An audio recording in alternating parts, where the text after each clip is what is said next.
welcome to Squad, your favorite source for everything esports and gaming. I'm Camille, and here's what's going down. In Unmuted, we have Marissa and Lisa going head-to-head, giving us their takes on everything we can't stop talking about. Then in Esports in 30, Matt and Lisa are phoning a friend, Loco, to talk LCS. But first, let's take a look at A Plague Tale in Trailers on Trial.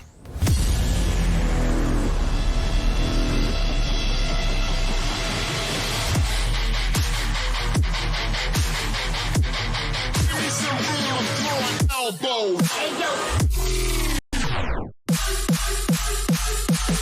Elbows. Hey, yo.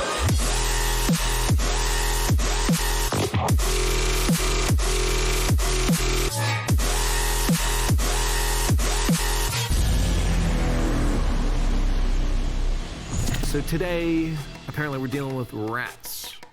So, you know, avert your eyes if you're scared. Amicia, I want to see Mommy. Hugo. I don't know these developers. I want her to come back. I'll carry you. Oh my gosh. Is dead, Hugo. You'll never see her again. Go away! Hugo, no! Leave me alone. Don't take Oh, it's the plague. I hate you. It's for your own good, Hugo. I'm sorry, I'm sick. They've come back. Oh my god. Now. Why does she keep resisting like that? It's gonna be like Days Gone, the mini version. Only our methods differ. Okay. We have the same goal. This went so many different Both ways. fight the plague. Props to character design, though. And now there's organ music playing over... No, still no rats. JK, it's just Dark Souls 4. Okay, I was promised rats. This is like real life. This is hardship. This is London.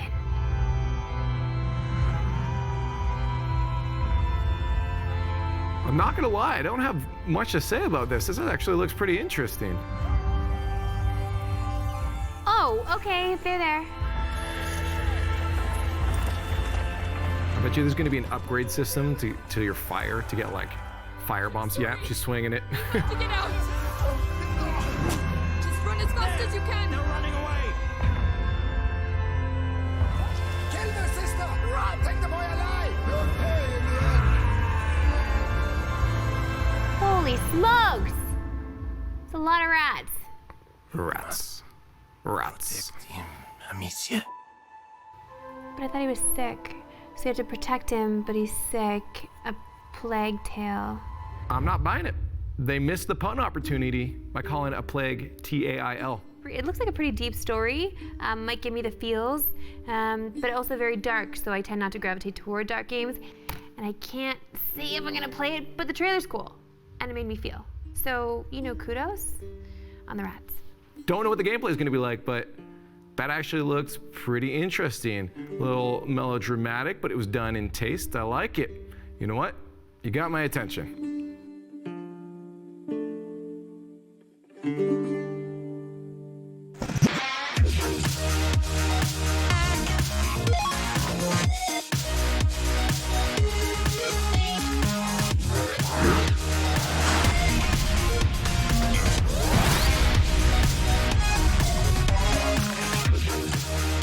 Welcome to Unmuted. We got your gaming and esports hot topics, hot tweets, and the spiciest memes. I'm Marissa Roberto. And I'm Lisa Dwan, and this is how the show is going to work. We're going to present all the goodies we've gathered, in which we will discuss and most likely argue. Yeah. But luckily for all of us, there is a mute button that we can each only use once when we want the other one to shut up. That's right. Shout out to chat. We like it when you call us out when we're wrong and praise us when we match. Oh, and when we're spitting truth. Let's get to it. We're going to start our debates, which I will win, obviously, with some big news straight from the World Health Organization. In its 72nd meeting, WHO agreed to add gaming disorder to its list of recognized illnesses. Importantly, it's not gaming addiction. It's a gaming disorder is going to be defined by as persistent or recurring gaming behavior, which has to last for at least a year, where an individual prioritizes gaming over daily activities despite repeated negative consequences. Gaming disorder will officially be recognized as a disease at the start of 2022. Lisa, what do you think of this, honestly? I mean, okay. Be real. But I have two parts. You know, like the reasonable side of me wants to be like, listen. To do. This is what good commissions do, okay? He's a commish. No, that's what good businessmen do. They start this and they get out because they know it's about, like, there's a danger there. He's moving on to another project that has like potential, building that, taking the money and getting out. No, I'm calling business. I'm calling money on this one. No, that's absolutely insane. If you're good at business and you're good at what you do, you want to peak at whatever it is that you're doing. So he peaked at Blizzard, he peaked with OWL, and now he's gonna go and he's gonna peak with Epic, and he's gonna be a friggin' legend. Hashtag peak. Which peak, the EE or EA? Both. Okay. Yeah. Listen, I feel like you should agree with me. This, you know I'm right. No, I thought it was weird, and especially You think it's weird? I think it's weird, and also with Epic Games being the ones to pick him up, like that is the #1 like cash cow right now. Yeah. And for him to move on to something that's so rough, like I feel like it's all money based. Like obviously he's making this decision off money. He's going somewhere that needs a lot of help. He's going to Epic because they need a lot of help with Fortnite. He's going to Epic because they have a lot of money to pay him to help with Fortnite and their competitive league. Like this is what they need. This is what Epic has needed this whole time. So people and fans and he's like players. A savior. He's esports Jesus. Okay, well, too far? No, you can't do that. Oh, that's what killed the Beatles, man. Oh, was it? You can't compare anybody Wasn't it to the girl? Jesus. No. Oh, Yoko? Yeah. Wasn't it Yoko that killed the Beatles? No, it's because they compared themselves to Jesus. Anyway, it was a whole thing. My bad. Listen, children, League of Legends fans, and we'll have a whole new way to watch the game in the 2019 summer split. Riot Games announced Pro View, a new streaming tool that will let fans watch games from the perspective of pros, view detailed stats live, and sync up to 4 streams to watch them all at the same time. It will cost $15 for a regional pass and $20 for access to every league around the world, and revenue from it will go directly to pros and teams. Lisa, Is this a good idea? I feel like my cadence there should tell you that I'm excited about this, but now I want to know your Super perspective. happy. Like, is it a good idea to give fans this control? I think it's a great idea. You know, League, Riot Games know how to make their money. But this is smart because they've already been offering like player point of view for free on stream for the last maybe year or two, where you can watch like a stream to watch from a specific player perspective. So the fact that they're actually, you know, let's make money off this, let's package it and sell it off. Great idea. However, I don't think it will be as popular as many people might think. I think the people who really will benefit from this are those who work in the industry. You know, they want to watch multiple streams and analyze multiple, like it's more efficient for them. But as a casual viewer, I don't see you watching 5 different perspectives at once, because then it gets too complicated, right? You want to watch the main broadcast. So this is definitely a good additional, I guess, option for those who want to work and analyze, write articles for teams. This is great. This is great for them. But then again, so they're going to be paying money to buy this only to put it back into their own team, I guess, because the money goes back to them? Yeah, the money goes back to them. So fair enough. I guess it's just like an incestuous money pool, right? Like it's all going to be, so smart. right? It's all going to just be coaches and players. And that makes sense because if you're going to watch other players play, you might as well pay premium for it, right? So like just feed into, if you're going to watch, if I'm on this team and I want to watch a player on the other team, I should have to pay for it, right? Sure. I should pay just $15. That's not bad. That's not bad at all. To just jump in and see what their strats are, see how they play the game, and then try to wreck them next time around. I was gonna say, you know, this is interesting. This introduces a new meta, right? Because now as a player, I'm like, do I purposely do this differently so that, because I know people are watching. So I'm gonna do this just to like trick them. Like this is a whole new meta now of like preparation. That could also mess them up with their game because they're trying to mess someone else up. Just totally changing it up. I mean, yeah, this could lead to something really interesting for League. I mean, I'm sure you and Matt will be watching it very closely and talking about it maybe later. Yeah, maybe. All 4 streams. We didn't mention it today, but we will definitely at some point. Okay, fine. But yeah, that's definitely interesting. Moving on to our next story. The next Call of Duty has not been officially announced, but we're 99% sure what it will be thanks to a boatload of leaks. And it'll have a very familiar name, Call of Duty Modern Warfare, which is almost identical to one of the most famous entries in the series, Call of Duty 4 Modern Warfare, which launched way back in 2007. And before you go thinking it's a reboot, it isn't. It's allegedly an entirely new game that happens to share the same name. Marissa, why would they do this? Tell me from your gaming expertise, why? I have no idea. Like Was this a typo? This is confusing. I'm confused by this. So many people are confused by this. I don't know, maybe they've already got the branding. They've already got the name going. Like people liked it. Go back to CODMW. Like I don't know. I like how you're so confused. I don't get it, man. It don't make no sense. Is the marketing team sleeping? What are you guys doing? No, like there must be a reason behind it because I did think that it was a reboot as well. Like, and a lot of people online did too. Like, on my Twitter feed was all, okay, but why are you guys getting mad? This is a reboot. Like, no, it's not a reboot. It's a new game. So, here's or an maybe idea. what? Maybe it's a time travel. Maybe it's a time travel game. I'm just coming up with these ideas. Where in this new one, you actually go back in time to this time and like change things up. You know what I mean? So it's technically not a reboot because it's a different story, but it takes place in the same time. Right. Going back to the Modern Warfare time frame. And maybe like to them, that's the most, like they've made the most money off of that. You know what I mean? You got to trace it back to the money. So maybe they're trying to replicate what once was. But I still, it don't make no As a damn consumer, what would you think would be more appealing? A whole new game, a new idea, or maybe, like you said, you know, going back to something that worked well and trying to bring another like follow-up on that. As a consumer, that's tough for me to say because I love something of old. Like if it were, I have to compare it to a game that I would play more, like Animal Crossing. Like if we went back to Animal Crossing and then they made a new Animal Crossing, New Leaf for Switch, I would still assume that it's going to be the exact same thing that I already had on my 3DS, right? Because it's the same title. So I'm going to assume that we're going to have the same guns, we're going to have the same weapons, we're going to have the same team fights, we're going to have everything will be replicated from the Modern Warfare that we love into this game. Like why else would they be naming it Modern Warfare? That's got to be it. I mean, obviously let us know in chat what you think because this is obviously very perplexing to us. Yeah. Here's a better idea. What? Animal Crossing Modern Warfare. Okay. Can you imagine if you bloodbath? Listen, it's time to check in with streamers in Clip It. Our first clip is another gem from Greek. This time a viewer wrote him a lovely poem. Greek the fattest, first of his name, Lord of pies, eater of fries, breaker of chairs, hater of stairs, freer of snackies, wearer of nappies, farmer of truers, master of losers, player of flutes, allergic to fruits, Bill XL wide, Pepe sad inside. What now? Gimme. Dude, you wrote a poem?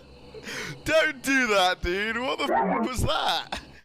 Wearer of nappies. I wish someone would write a poem for me. You know what? I don't know if I can do that, extensive a poem, but What? I got something for you. Really? Our shirts are red. Oh, yeah. The set is blue. That's real. I know you're taken, but can I be your player too? Oh, Lisa! I have nothing to give you. I still got games. Please accept this mute button on my Okay. It's mine now. It's yours now. I love you. That was really sweet. Thank you. You're welcome. Okay. All right, let's move That's on my husband. to our next clip. I'm so good. Our next clip comes with a warning. Kids, don't torture yourself for attention. With that said, here is Johnny_now doing something really stupid. It must be time to take it off, right? Let's take it off. I can't take the smell. I'm gonna throw up. Oh God, guys. Okay, we can get through this. Every minute we celebrate. Joseph, 46 minutes left. No, you said 45, Queen. You can't round when I'm in here. Jack and minute. Another minute. What? Watching that, I don't think that was worth it. I don't know if the attention was worth it. Marissa. Guys, why are you, why? Listen, remember back in the day when it's Bam Margera and the boys of Jackass and they were doing stuff like this and hurting themselves for views, and they got them, and now YouTube is just filled with guys hurting themselves for views because the bros like to see other bros get hurt, and that's unfortunate, but that is how people get views. But this is why would you torture yourself in such a horrible way?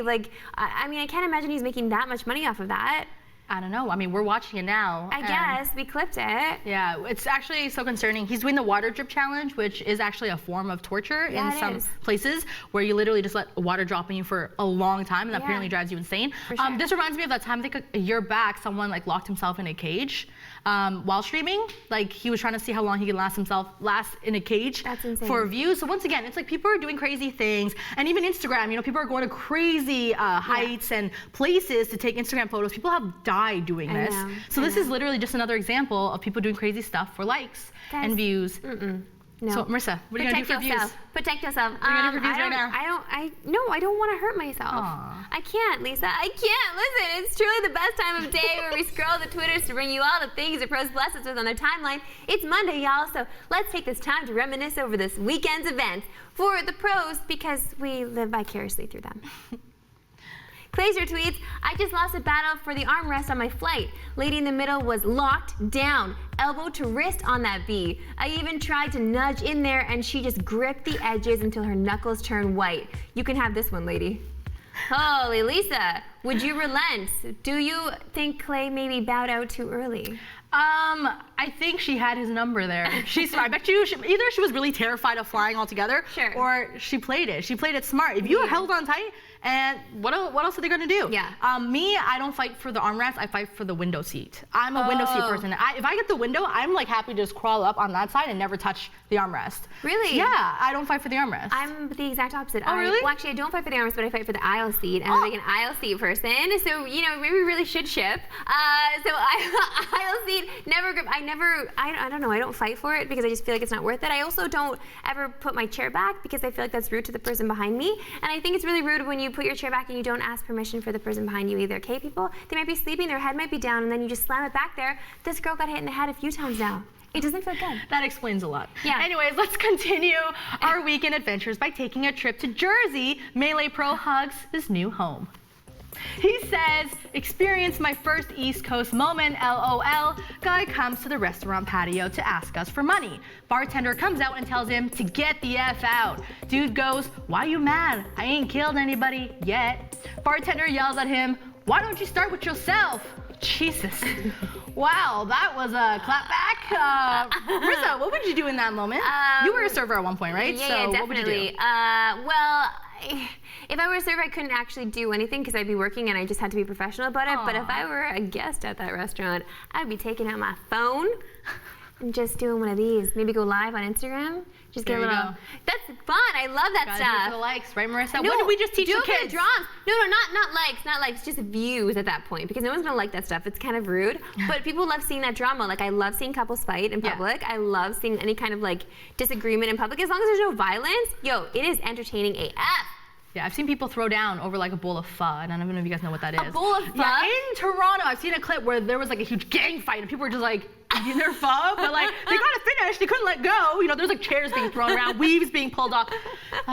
No, explain it. People don't know because that's how you say it. It's not pho, it's pho. Explain that. Yes, Vietnamese noodles, it's called pho, not pho. Okay, so get the pho out of here if you're calling it pho. Yeah, you heard it from Lisa. I messed that up. She's the authority on this. Our last profound thought is another reflection on the weekend as Twitter was ablaze with hype and love for the Toronto Raptors. All of a sudden, it seemed like the world is sipping that Raptors brew. Courage sums it all up quite succinctly.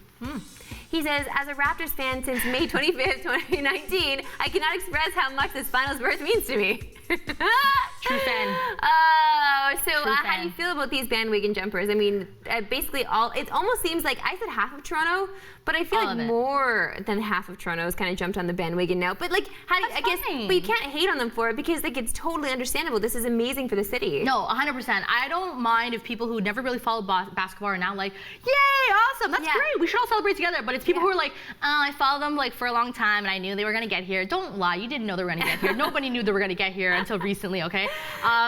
I actually followed basketball. This is a true story. I followed basketball when I was in grade 6. During, if you guys remember, this is old, Mo Pete days, Jalen Rose days. Dang, girl. When Chris Bosh was on that team, remember? Boshy. Yeah, that's when I actually followed them for a few years. But then they weren't good, so I left. So I'm actually at the reverse right now. Like I'm back in it because I'm really proud. You know, I've been there since the beginning. So what you're saying is that you're a bandwagon jumper. No, that's literally what you jumped off the bandwagon. You jumped back on it. Oh crap, I didn't understand that. You didn't go down with the ship, it's fine. Let's move on because it's time to get to some crowd control. This is where we showcase some of the great gaming stuff the community has been making or talking about.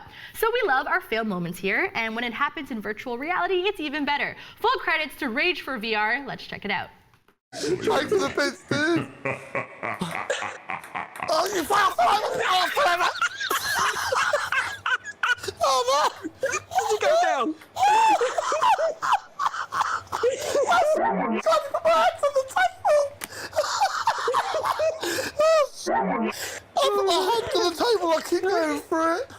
Medic. Medic for Charlie. That was amazing. Oh dear.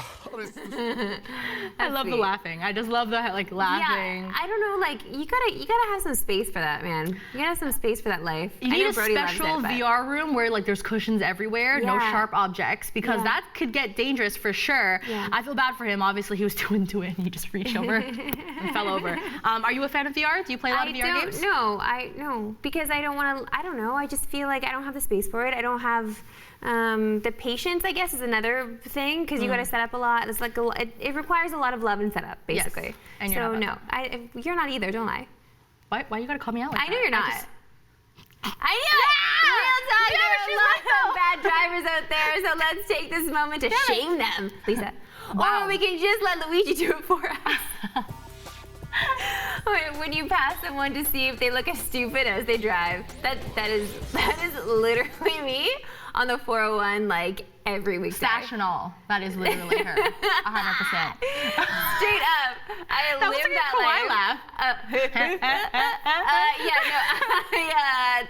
life. That is my freaking life, Lisa. And like one time I did it and it was you. Because you were speeding with your little tiny car around me like it was a 40 zone. What is she doing a 70? Why are people driving faster? What's wrong with you? Everyone always likes to make fun of me for being a bad driver, but do you guys talk about Marissa's road rage ever? She literally had trucks tell her to slow down or you're gonna die. True story, you tell them. Go.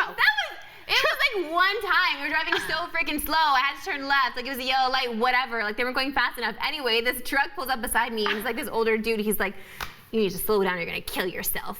Like straight, I'm like, thank you, sir. Oh, you're nice to him? Well, I didn't want to start something. He was like older and you know, you just don't want to. I had to put respect on respect on your elders, yo. That's why you should put respect on me, you feel? Don't enforce the Asian stereotype against me, guys. All right, it's time for our last post, courtesy of Diego Escala. Nobody likes being attacked by animals, especially by those from the avian family, because they got those like beady eyes and you can never tell what they're thinking. And I think that's fair to say the sentiment applies out of game and in game.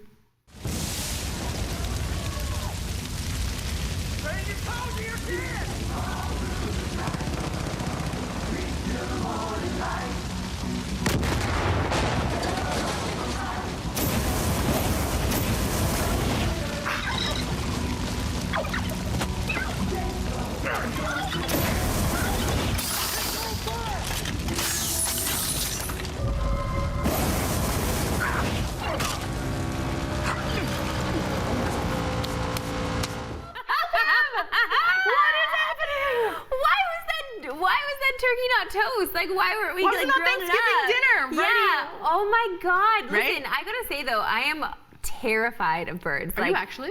Terrified of birds. So I was really scared of them because it was like in a lane situation because my head is so big that like a bird flew into it.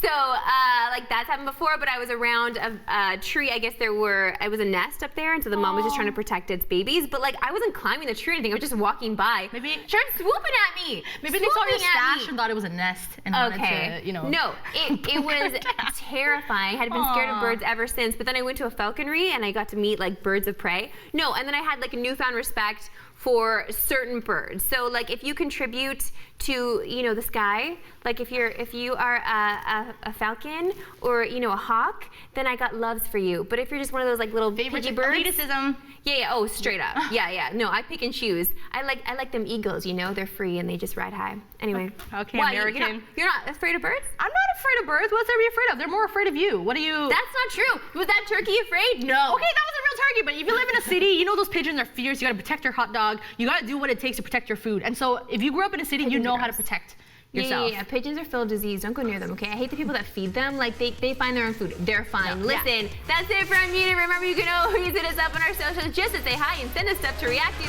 Simon, type in ! right now socials so we can see you there. Bye.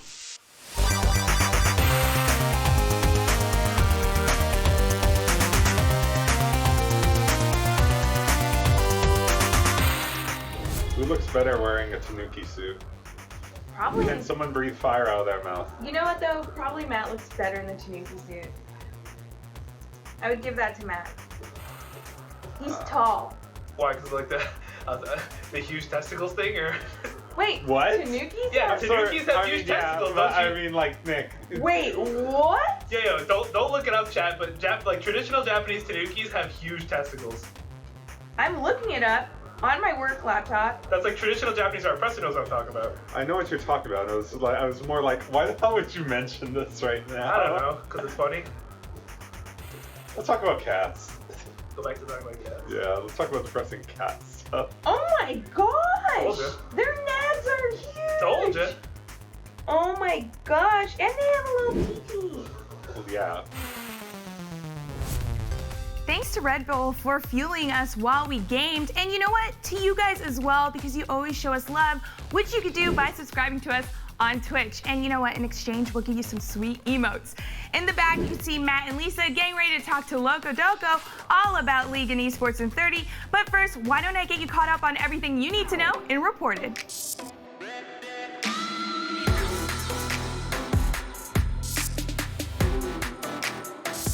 Tfue may be suing FaZe Clan, but that's not having any effect on his relationship with his duo's partner, Cloak. He confirmed over the weekend that he will still be partnering with him in the qualifiers for the Fortnite World Cup. The duo has not managed to secure a spot at the biggest tournament of the year, but will have 2 more chances to do so. Cloak's clarification comes several days after Tfue filed a lawsuit against FaZe Clan over what he deems oppressive contract terms. Cloak is also a member of FaZe and released a statement last week where he defended FaZe Banks from some of Tfue's accusations. Regardless of what comes from the lawsuit, hopefully Tfue and Cloak can continue to be the great Fortnite duo they are. It's been nearly 4 months since Apex Legends launched, and there's still no official esports scene. But don't tell that to Echo Fox, who just signed a 3-man squad to compete in the Battle Royale. Composed of Zeke, Stormin, and Clem, Echo Fox signed the roster because of its belief that Apex Legends will be a mainstay in esports for years to come. Each of the three are not strangers to battle royales, having all competed in the now defunct H1Z1 Pro League. While there have been a handful of tournaments organized by third parties, Apex Legends developers Respawn Entertainment has not announced any plans for an organized league of its own. But with E3 just a couple of weeks away, expect to hear more news on the future of Apex soon. Esports tournaments are a dime a dozen, but ESL's newest mobile tournament aims to set itself apart. ESL is partnering with telecommunications giant Vodafone to launch the Vodafone 5G ESL Mobile Open. Featuring a prize pool of 165,000 euros, the tournament will feature PUBG Mobile and Asphalt 9 Legends as its competitive titles. 3 months of qualifiers will culminate in live finals at the Milan Game Week in September, and entry will be open to players from 17 countries from around the world.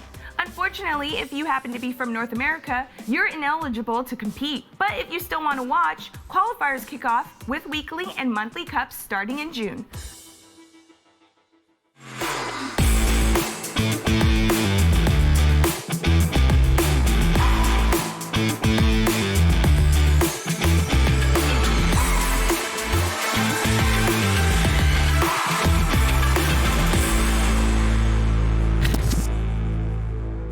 Grabbing some good damage there. The second bomb's about to blow. Sunday getting himself away for now. Lyra's going to be taking up a lot of damage. The ulti coming out from Sunday. He's going to make this impression here. You got them both! Sunday! You still have Lyra's ultimate. You still have Damonte's ultimate. Damonte goes in for a massive multi-man taunt! And Echo Fox is out of there!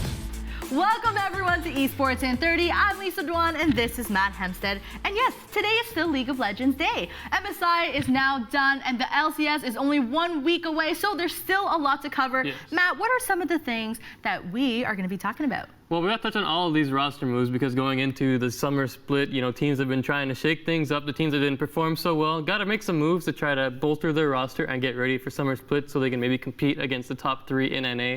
Team Liquid, TSM, Cloud9, all really strong in spring. So can anyone make a move big enough to actually compete with those teams? Can they? Probably not. But we're going to talk about them anyways, so we're going to get into it with Locodoco in a bit. Awesome. So right before we call up Locodoco, there are some players that are changing their uniforms for the summer split. So let's take a look at some of the roster shakeups.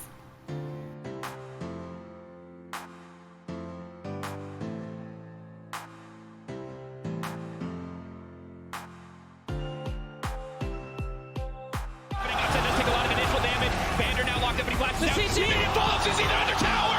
Take it down the turn and burn from Schalke the punish. Predators coming out. Broxah trying to buy a little time. Wants to disrupt as much as possible. Going thrown into the gangplank. They want to get a little bit more damage down. Is he going to be able to nom on him? Doesn't quite have it. Now walking away, but the Judge is still alive. Suppressed and pulled back. Amazing the bodyguard. He says not today. Amazing is playing beautifully right now. The opportunity, but 1v1 here on the bottom side. Ruin uses the stopwatch, tries to get his rotation back up, lands the stun on Zeros and just takes him out. Forward, Ruin is going to be locked up in Hextech Ultimatum. Trashing on the way. Allure has been procced, just looking for the hate spike. Flash forward, that's the charm, bringing him back out of that tower range. Goes Golden. Freeze frame, baby, but you're still going down. Oh. No! Yes! Hook shot, unstoppable! Outplayed! Oh, God, that's disgusting! It looks like Hansama might be going towards a QSS, which would make a lot of sense. There is a charm here onto Maxwell. Double knock-up. Hyanan just absolutely melting through the opposition. Ignar's going to fall as well. Wadid picks up the kill in the supportal combat. Oh, good reaction there. Ash almost catching Crown. Oh, you can't dodge that, though. Wadid hits it. The Paranoid comes out as well, and immediately Crown's dead. Tusem trying to defend as much as he can, but Nexus under fire. The big turret will do the work, and G2 will take down the Afrika Freaks. It looked like it was the coast was clear. Coast is not clear. The bottom lane, and Dart gets deleted by a rocket barrage. Hyanan on that Heimerdinger. Ryu will try to claw, but he has to go through Zhonya's first, and he can't get out. Meanwhile, Trick flashing, slapping. Phoenix Form finishes the job, though, and he's all over Yingling. He is so double kill. Absolutely massive here. Ref wants to redeem himself. Selfie pushing in. Ruin gonna get down and straight in. Targamas wants to bring it home. I don't know if he can. Are you kidding me? Who is gonna end the game? Targamas wants to bring it in. Ruin goes down. What is this? Oh my God, H2K, that is fucking beautiful. Selfie, one man, Take your hands off the keyboard, bud. You don't even need it. You bring it home. H2K! Lots of interesting roster moves for us to break down. So to help us sift through all of them, who better to join us than Locodoco? How's it going? Hi, Lisa. Hi, Matt. How are you guys doing? We're good. We're so excited to have you. How are you doing? I'm good. I'm not as excited to be here. I'm excited to see Matt. Oh my God. There we go. Okay, relax, guys. All right, let's move on to actual league discussion and start with 100 Thieves, because we all know how disappointing this team was in spring. They picked up Amazing to be their starting jungler. So what do you think about the addition of Amazing to this team? So they can't get worse. They finished 10th, and what Amazing brings is structure. Every team he's been on, he's been a good shot calling system for the team, and he's made sure that team has had a baseline that's not 10th place. So I do think he's a good fit for the team. It's not super sexy, and it's not something that's going to immediately put this team in championship contention, because that's kind of what 100 Thieves teams are expecting, or 100 Thieves fan base is expecting from last year, but that's not the reality of the team right now. So considering all the external things, Amazing is a great fit for the team right now. It's interesting you bring up shot calling, though, because when you think of this team, you're like, Afro is supposed to be the shot caller. Yeah, they've already got some shot calling people on that team, but I guess Afro being one voice might not be enough, so they'll bring in another point of view, perhaps. Do you think it's better to have more than like one kind of shot caller role? Especially when the shot caller is, or it's more so on the jungler from last year was extremely quiet and not great at skirmishes. So there was a huge hole on the team that needed to be filled, and that's why Amazing's coming in. So yes, shot calling part matters, but also Onda's performance in LCS was not quite up to par last year. Right. So it is a big part. That's not the only move they made too, because they also let go of Huhi. Yes. And there was a lot of talk about that, and they played with Soligo a little bit at the end of last split, but now he's going to be their full-time guy. So do you think we saw enough from him to actually warrant this move to a full-time position, or should they have looked somewhere else for like a mid laner? So due to their import situation with Someday and Bang being imports, and them not having a mid lane that's an import, and or it not being possible for them not to have a, oh my God, holy, today's off day. Due to the import situation, they need a North American mid laner. And when you're looking for a North American mid laner, like you're looking at, like, don't tell me Bjergsen, he's not leaving TSM. Don't tell me Pobelter, he's not leaving FlyQuest. Like, you're looking at someone like Insanity, someone like Golden Glue, someone like Huhi. Right. So you are looking at these academy level, the top tier academy guys are some of the older guys that have fallen off a bit. Whereas Soligo isn't the best mid laner in LCS, he has a lot of potential to grow, and he's also someone from their own org, so they have a lot of information on and they can put trust behind, so that's why I think he got picked up for that team. Okay. Have to wait and see, but yeah, I mean, in his limited time last split, obviously the team wasn't doing so hot, so it's hard to judge his performance, but maybe with a full, scrim time and a full off-season to prep, he'll do a little better. So we'll see. So I guess overall for this team, Loco, what is your impression? Do you feel like with this kind of talent on this team, do you think they can make it mid-pack, maybe at the top 3? Like, where are you feeling? Oh, top 3 is a tall order. You gotta be ambitious here. It's 100 Thieves. You gotta be ambitious, right? Yeah, but I'm not telling you to be an astronaut tomorrow. That's just unrealistic.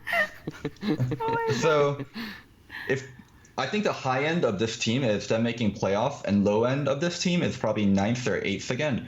Yeah, so I think a good goal for this team to have is to make playoffs. They did have incredibly good players, but they finished 10th, so that probably won't happen again. But to find footing in North America and to go from like 10th to like contention or even top 3 is nearly impossible. So yeah, I would say I'd be happy if this team made playoffs. I mean, any improvement would be a welcome sight, but it was just so weird because we thought that they would be, up there in the top of the standings last season, and it did not pan out. Another team struggling, CLG, and we saw one of their mainstays actually leave the team in Darshan in favor of Ruin. Before we touch on Ruin, though, let's talk Darshan for a bit. I mean, he's been a part of this team since 2014, so do you think this was the right time to let him go?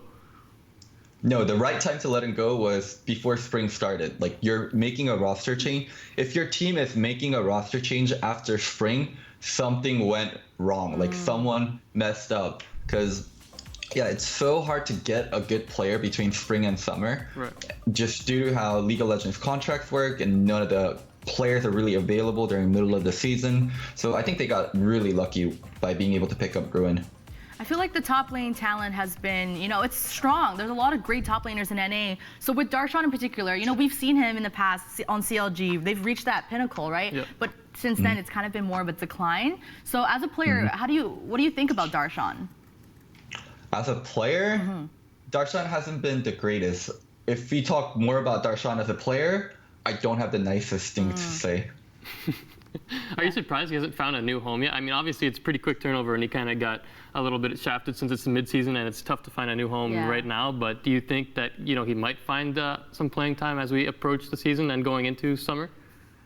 So I don't think he's currently on any LCS rosters, but teams haven't confirmed their academy rosters yet, so there is potential that he's on an academy roster. I mean, if he's not on an academy roster, I guess he'll probably stream, but he hasn't announced that either. So my guess is he made it onto an academy roster and they just haven't announced yet. We'll have to see.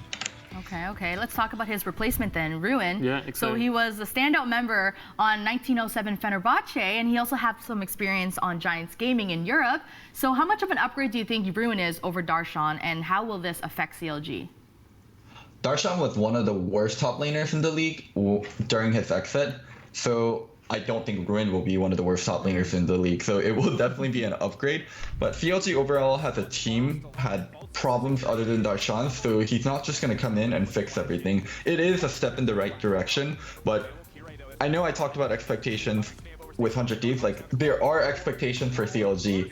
It might be very, very low at the moment, but there are still some CLG fans that think they are as good as TSM. Why can't we be as good as TL, C9? We are one of the old school orgs. So naive. Yeah, there is definitely there definitely Faith is Age, some guys. expectation there. Remember those days of Faith Age? Everyone was so hyped for them. I was a CLG fan back then. I was a CLG fan too. Well, we know where Loco stands. Yeah. He's against CLG always. I just happened to play or coach for teams that were big rivals with CLG. I have no ill will towards them. It's just they're garbage org. No ill will, classic but Loco. They're Classic garbage. Loco. One more move we want to talk about in the LCS. There was a kind of an under-the-table trade that happened between FlyQuest and Rogue over in the LEC, and Wadid was brought over to FlyQuest, who's going to replace JJ, which is kind of surprising because a lot of people were pretty high on this guy. So what do you think of the move, and how will this Wild Turtle Wadid duo perform, do you think? So I'm very confused by the move also because JJ was probably 4th or 5th best support. So he wasn't the bottom half. He didn't need to be replaced, and he's on the younger side, and I would imagine his contract to be really good. The only reason I could think of them needing Wadid over JJ is having his wrist problems again, and they need someone that can play full time. But yeah, this is a weird side grade / a downgrade that also comes with an import slot and is going to be significantly more expensive than JJ, because JJ used to be an academy player that's homegrown from FlyQuest, so I would imagine he's not on some kind of a monster contract. So yeah, weird move overall for me. FlyQuest was also doing really well, right, in the last season, so it's interesting that they decided to make this change right before summer. Must be something going on behind the scenes. If it's a wrist injury, that sounds like it might be right. Yeah? So, yeah. All right. So just to summarize, I guess, NA a little bit. Going into this summer season, Loco, how do you see it playing out? Who are the top teams that you predict? Don't expect any changes from the top. Team Liquid, C9, TSM still hold so much of the North American talent. Like, you can buy good imports, but you can't buy good North American talent. And TL, C9, and TSM has almost all of them. So I don't see any kind of shift up in the top 3. Maybe TSM or Cloud9 can be placed above TL in the end of the season, like, due to things happening. But I just don't see the 3 top teams dipping below the top 3. Do you like that? Do you like how it's so like consistent and predictable, or would you prefer something more, I guess, like, more exciting? I mean, for me, I think it's always nice to have a little bit of a shake-up and not just expect it to be the top teams. But at the end of the day, if there's always a team that's performing above everyone else, then it's pretty exciting to be like, can anyone actually take down the giants that is Team Liquid? And I guess, I don't know, it's tough. It's a tough question to answer. All right. For me, quality League of Legends itself is exciting. I don't need anything more. Right. But I will say teams and placements in the summer never go the way like people just think of it. Even though as an expert, I'll say like the top 3 will remain the top 3, I wouldn't put any of my own money on it. You won't put any money on it. Not a gambling guy. That's a safe bet. Yeah, I wouldn't put too much money on it either. Damn it. All right, let's move on. Let's talk about the LEC a bit, because the most intriguing move is probably Schalke's decision to bring Trick back to Europe as their starting jungler. So, Loco, does Trick, do you think, have what it takes to still be one of the best, players in Europe? I have no idea what he was doing in Korea. Maybe he was just solo queuing. I knew he was in BBQ, but he wasn't on BBQ anymore. So yeah, I actually have no idea how Trick was doing or how well he was playing in Korea. I just know Memento was an awful fit for that team. Yeah. Just to do a Memento Abadage wasn't working out at all. And they must believe more in Abadage than Memento. And Abadage is a rookie, so I see why. So yeah, a lot of these roster moves that we're talking about, they're not incredibly sexy. They're just functional and practical and slight upgrades over pieces they already had. Yeah, I mean, Trick also spent some time in the TCL on Galacticos. Yeah, I know. No one ever knew Was this. He lost? He went from BBQ to Turkey for a bit, and now he's back. But I mean, when he was in EU with G2, he was a two-time world attendee, right? Yeah. So obviously he's got some talent. But when the LEC first shifted to franchising and rosters were being built, another G2 guy that a lot of people were surprised wasn't on a team was Hjarnan. And now all of a sudden he got picked up by Excel. That's very exciting, right, Loco? Isn't that a great signing for Excel? Very excited about this one. Not at all. Like, I mean, there's the whole Hjarnan Kasing reunion, and then they also picked up Mickey. I just don't believe in that roster. One of my friends, D Lim, is coaching it. Shout out to David Lim. But yeah, I just can't see this roster doing well with Mickey, Hjarnan, Kasing. It just doesn't scream like top tier roster. I don't think Excel's gonna make playoffs. Why was Hjarnan a guy that was so neglected, do you think, going into 2019? Because again, he was someone who's constantly shown that he's consistent, but no one picked him up. Instead, they favored some young guys instead. I was shocked that Hjarnan didn't find the team. I'm not his biggest fan, but I also don't think he's the 11th best AD carry in Europe. He's definitely top 10. So sometimes players ask for too much in salary. Sometimes they just suck at negotiating. Sometimes people just make the wrong choices. I have no idea why a European team didn't pick up Hjarnan in the spring, but at least he's on a team now. Yeah, that's true. Always we're just such an optimist all of a sudden, Loco. What the heck? You've changed. We'll get some more pessimism from him a little bit later. All right, okay. Now that we've recapped all of the roster moves heading into the summer split, it's time to get ready for the return of the LCS. We're just 1 week away, but before we talk about it, let's check out some of the best plays from the spring split. Spaga moves forward, throws Viper back. Viper flashing out of the way of the Urgot ultimate, keeping himself safe for now. Leo's behind. Redemption coming down, but Pobelter's looking to make his way behind. Here comes the flank, here comes the taunt. Here comes the team fight. You still have Lyra's ultimate, you still have Damonte's ultimate. Damonte goes in for a massive multi-man taunt, and Echo Fox is out of there. Grabbing some good damage there. The second bomb's about to blow. Sunday getting himself away for now. Lyra's going to be taking up a lot of damage. The ulti coming out from Sunday. He's going to make this decision here. He's got them both. Still can't see what's going on. When can they pull the trigger? Sneaky trying to make something happen, trying to get Baron to aggro and reveal himself over the wall. Are you kidding me? The Baron picked up by Cloud9. Viper and Pobelter trying to keep everybody away. Baron down to about 4K. Turtle looking to find the killing sprint. He's out. FlyQuest could likely secure the Baron here for themselves. Impact trying to go in, keep them away from this one if he can. Baron going to be taken down 1,000. Taken out. FlyQuest are right back in this game. In goes the cannon, looks for turning it around, but not just yet. Viper is online for the double kill. Looks for number 3, can't find it just yet, but he might get it there. That 3 for Viper in his first playoffs. He's already won 1 series, looking for another, looking for kill number 4. They found the stun, and it is a quadra kill for Aurelia, and the 5th is picked up. Ultimate keeps him alive for now. A lot of damage on Cloud9, and here comes your janitor, baby. Mop and bucket at the ready. It's Bjergsen on cleanup duty. Svenskera's going to be taken low. Sneaky's going to be taken down. Zazel drops next. Svenskera with the flash away, but Bjergsen is spinning that combo all the way around.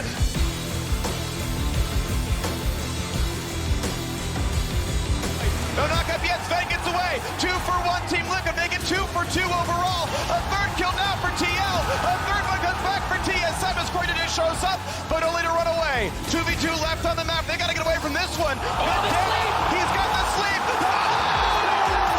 Triple for Bjergsen. But here comes Kennen. He's going to find one. The knockup should be a second. Team Liquid do win the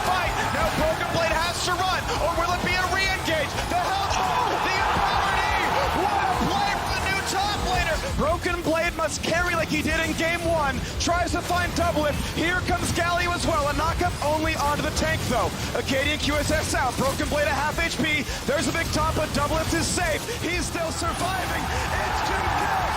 Team Liquid. I do believe they've done it. Look at the kills coming through. It's them sitting alone inside his base. The Urchin's gonna fall. The rest of his team is gone. Team Liquid tie the record. It's 3 LCS titles in a row. They are the super team. The legend of Team Liquid continued to grow as they won the spring split and then made North America proud at MSI. Loco, Team Liquid is no doubt coming back as the favorites in summer, like you mentioned. What do you think they need to do to make sure that they stay on top? Do the exact same thing they did last split and win a lot of League of Legends games. Such a simple. Okay, but looking at Team Liquid, everyone always says, you know, their thing is the protect the AD carry comp, right? Do you think that is dynamic enough that other teams won't exploit that? It honestly isn't that dynamic enough, but NA teams haven't been that great about exposing Team Liquid. I do think TL performed incredibly well, and they won by the skin of their teeth last split. So they will be challenged the same way by Cloud9 and TSM, but no other team can really challenge them the same way. So I think they'll be fine for the most of it. And they did show they can play around Jensen a little bit at MSI. I still don't think Impact can play the true carries of the meta, and his best carry champions are Kennen and GP, one of the more independent resource-free carries. So yes, they are limited in their style, but it won't matter that much in NA, and they are still an incredibly strong team. So since they're limited in North America, don't you think they should maybe try to expand in summer, even though they might not finish first, if they experiment more and try to work on a different play style? Especially if they want to do well at Worlds too, right? Exactly. You don't want to always stick with one plan, because then at MSI, Worlds... they had the one play style, and it kind of showed after a while, right? Yeah. So teams, I'll tell you a secret. Teams will cry and teams will yell at the top of their lungs like how much they want to do well internationally, but what matters most is actually doing well in LCS due to sponsorships and also just having championships on your team. So yes, doing well at Worlds will matter for Team Liquid, but if it means sacrificing a split of NA and not doing well in NA, they won't do it.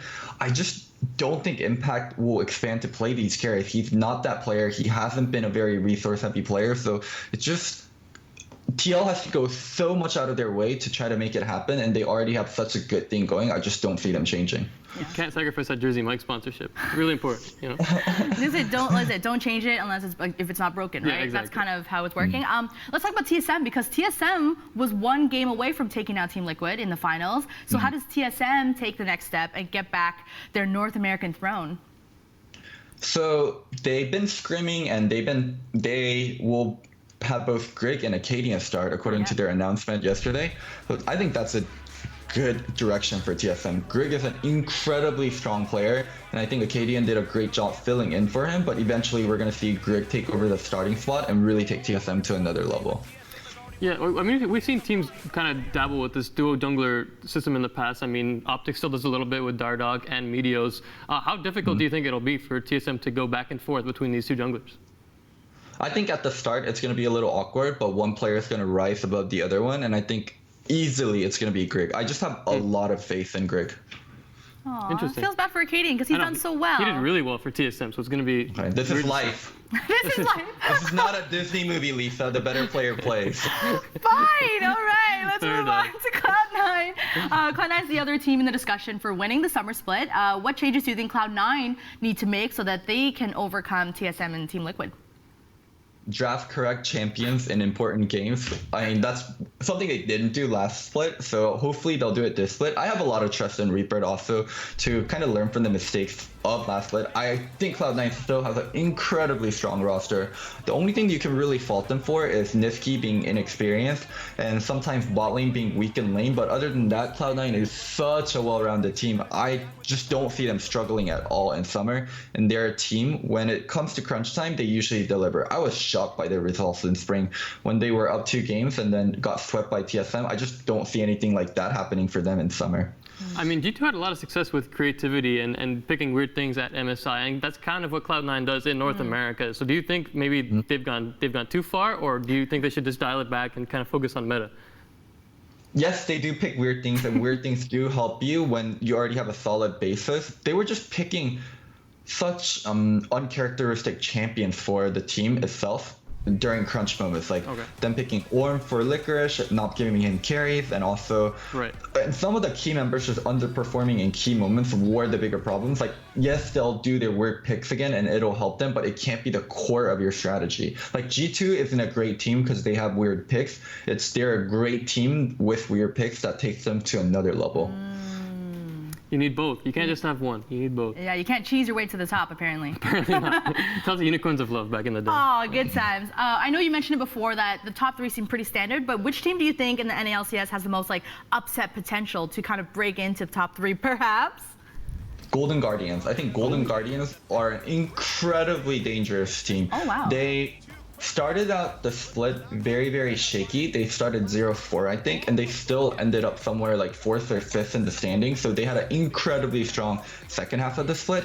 Froggen is just a monster. You just play around this guy and he will carry your team to the promised lands. And now that they kind of have their identity more figured out, I think they'll be more than capable of taking down any of the top 3 teams.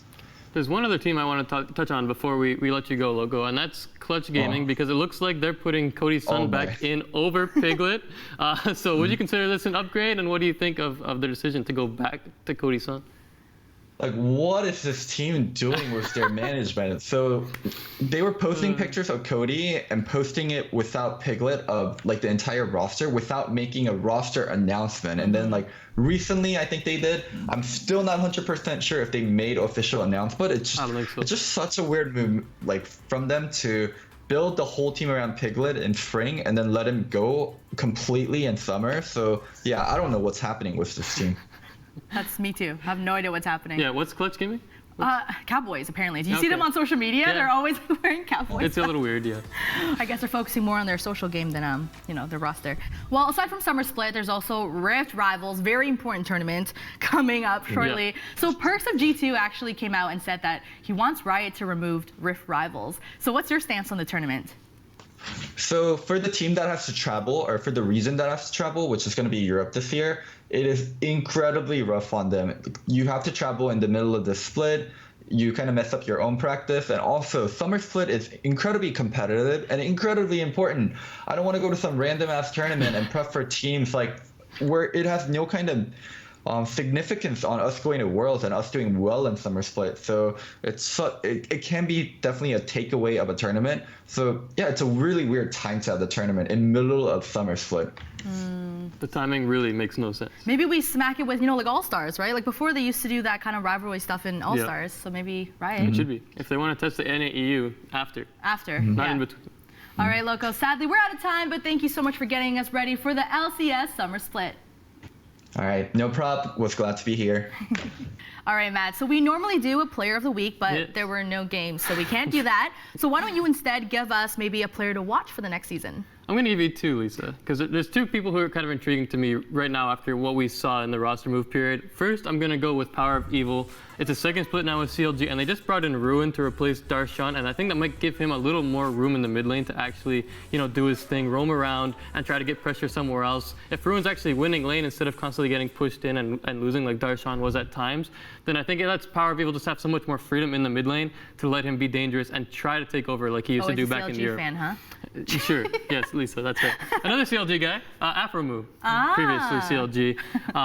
I mean, obviously got a lot of flack last season with 100 Thieves, and now you bring in Amazing, who might be able to take some of that leadership away from him so he can focus on his play instead of being the main shot caller. Because we saw at times he was kind of segregated from his team in terms of playstyle, right? He was constantly going for something, and his team didn't follow. Whether that's communication issues or what, I don't know, but they've had another off-season now to kind of prepare for it. And with Bang someday, the team is too talented to just come in 10th again, right? That's what we thought. So you think so? And if this split doesn't go well, then Afromoo's probably gonna have to answer for it, and he's gonna be looking for a new team going into 2010 or 2020. 20? Oh my God, that's so far away. I know, I didn't know what to say. Weird. All right, there you have it. So a 2-for-1 player to watch for the next season. And just like that, LCS is back this upcoming weekend, so make sure you tune into that. And if you're feeling the basketball hype after the Toronto Raptors made the NBA Finals, join us tomorrow as we bring you an NBA 2K mid-season recap. Until then, hit us up on all our socials at Squad State, and we'll see you tomorrow.